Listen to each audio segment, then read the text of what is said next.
విమానాలతో ప్రయాణించేటువంటి ఈ side winder క్షిపణుల ధర అయితే ఇంకా భారీగా ఉంటుంది, కోట్ల రూపాయల్లో ఉంటుంది. అమెరికా ప్రయోగిస్తున్నటువంటి ఒక్కో ఇంటర్సెప్టర్ క్షిపణి ధర 30 కోట్లకు పైనే ఉంది అంటూ చెప్తున్నారు. అంటే ఒక 16 లక్షల డ్రోన్ని ఎదుర్కోవడానికి, కూల్చివేయడానికి 30 కోట్ల క్షిపణిని ఖర్చు పెడుతోంది యుఎస్.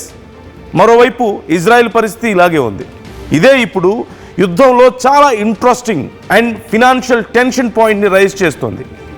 యుద్ధం ఎక్కువ కాలం కొనసాగితే అమెరికాలో ఆర్థిక మాంద్యం తప్పదు అంటూ నిపుణులు అంచనా వేస్తున్నారు. నేను ఏమైనా పర్లేదు, ప్రత్యర్థి మాత్రం నాశనం కావాల్సిందే అనే ఫార్ములాతో భయంకర యుద్ధం చేస్తోంది ఇరాన్.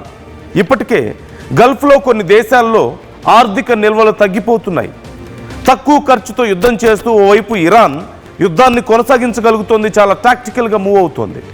ఆర్థిక భారంతో మరోవైపు ఇజ్రాయెల్, అమెరికా యుద్ధం చేస్తున్నాయి.